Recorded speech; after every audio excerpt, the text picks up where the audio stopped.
ہیں جس کو ماہ رمضان کی فضیلت اور اہمیت پتہ چل گئی وہ تمنا کرے گا کہ کاش پورے سال کو رمضان شریف کر دیا جائے، یعنی مہینہ رمضان شریف کا نہ ہو بلکہ سال ہی رمضان شریف میں تبدیل ہو جائے۔ اس کی برکتیں یہ ہیں۔ اب جب اس کے عام دن یہ ہے سنیچر اتوار پیر منگل بدھ یہ ہے، تو پھر اس کا جمعہ کیسا ہے؟ پھر اس کا جمعہ کیسا ہے؟ جیسے ہی جمعرات کا سورج غروب ہوتا ہے اور جمعہ کا چاند گویا طلوع ہوتا ہے، ہر سیکنڈ ہر لمحہ 60,000 جہنمیوں کی مغفرت کی جاتی ہے۔ یعنی ایسے لوگ جن کے نام جہنم کے رجسٹر میں لکھ دیے گئے، یہ جہنم میں جائے گا، یہ جہنم میں جائے گا، یہ جہنم، ایسے لوگوں کو اللہ کہتا ہے انہیں بخش دیا، انہیں بخش دیا۔ کتنے لوگ؟ ایک لمحے میں 60,000 لوگ۔ اب وہ پورے غروب سے لے کر غروب تک کتنے گھنٹے ہوتے ہیں؟ 24 گھنٹے۔ اب اس میں ہر سیکنڈ گویا ہر لمحہ 60,000 بخشے جاتے ہیں۔ لیکن جب جمعہ کا آخری سیکنڈ آخری لمحہ آتا ہے، سورج غروب کا وہ آخری وقت آتا ہے، تو اللہ نے 24 گھنٹے، صرف سمجھانے کے لیے کہہ رہا ہوں، اللہ نے 23 گھنٹے 59 سیکنڈ میں، اللہ نے، حالانکہ یہ سیکنڈوں کا حساب حدیث میں نہیں ہے لیکن اپنے دور کے حساب سے سمجھا رہا ہوں، اس میں لمحات کا ذکر ہے، ساعتوں کا ذکر ہے، صرف سمجھانے کے لیے کہ اللہ نے 23 گھنٹے 59 سیکنڈ میں، ہر سیکنڈ میں 60,000 بخشا، تو 23 گھنٹے 59 سیکنڈ میں کتنے بخشا؟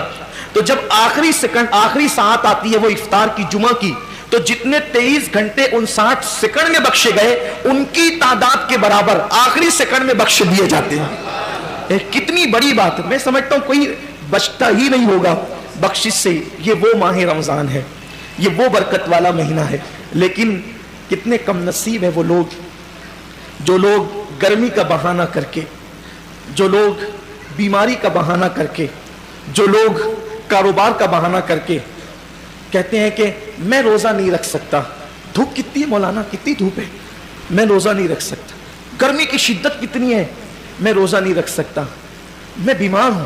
کیا بیماری ہے؟ بخار آ گیا۔ کیا بیماری ہے؟ پیٹ میں درد ہوتا ہے، بھوکا رہتا ہوں۔ کیا مسئلہ ہے؟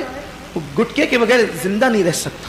انا للہ و انا الیہ راجعون۔ رمضان شریف کا ایک روزہ، اگر کسی کا رمضان شریف کا ایک روزہ اس نے چھوڑ دیا، ایک روزہ اس نے رمضان شریف کا چھوڑ دیا، اس کے بدلے میں زندگی بھر روزے رکھے۔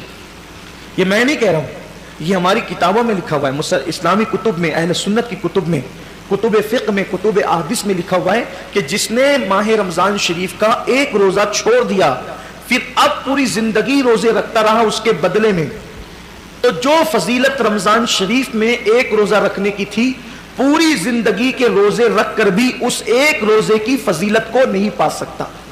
ایک روزے کی فضیلت کو زندگی بھر کے روزے، بھئی وہ کفارہ قضا یہ تو سب فقہی اعتبار سے ادا ہو گیا اس کے بدلے، لیکن فضیلت کی بات ہو رہی ہے کہ اس کی فضیلت جو ماہ رمضان شریف کے روزے کی ہے وہ نہیں پا سکتا، زندگی بھر رکھ لے۔ اور پھر ان کے جبڑے جو آگ کی کینچی سے کاٹے جائیں گے جنہوں نے روزے نہیں رکھے ہوں گے، بڑا دردناک عذاب ہے جنہوں نے روزے نہیں رکھے ہوں گے۔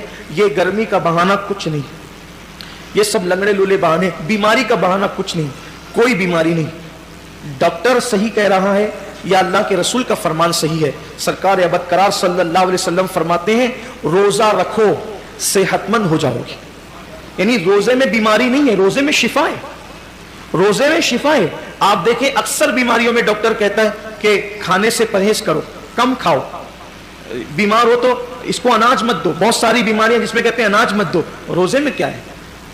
بھوکا ہی تو رکھا جا رہا ہے، پیاسا ہی تو بھوکا اور پیاسا رہنے سے کوئی مرتا نہیں، بیماری بڑھتی نہیں بلکہ بیماری کنٹرول ہوتی ہے۔ بلکہ اللہ عز و جل نے انسان کے جسم میں ایسی چیزیں پیدا کی ہے کہ جب وہ بھوکا رہتا ہے، صرف بھوکا رہتا ہے، تو بھوک کے وقت تو وہ کچھ مخصوص مادے نکلتے ہیں جو انسان کی صحت کے لیے بے پناہ مفید ہے اور اس سے کوئی بیماری نہیں ہے۔ مجھے اچھی طرح یاد ہے میری والدہ کا آپریشن تھا مالیگاؤں کے کھڈی کے غیر مسلم ڈاکٹر کے یہاں، نام بھی لے سکتا ہوں لیکن چھوڑتا ہوں اس کو، تو اس کے یہاں تو میں جب آپریشن کا بل پے کرنے کے لیے گیا تو اس نے مجھے جب وہ چائے پیش کی تو میں نے سوچا کہ کہیں اس کا دل نہ دکھ جائے، تو مجھے کہنا پڑا کہ میں روزے سے ہوں۔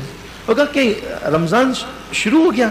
میں نے کہا یہ رمضان کے روزے نہیں ہیں، یہ 13، 14 اور 15 مہینے کے جو 3 روزے ہمارے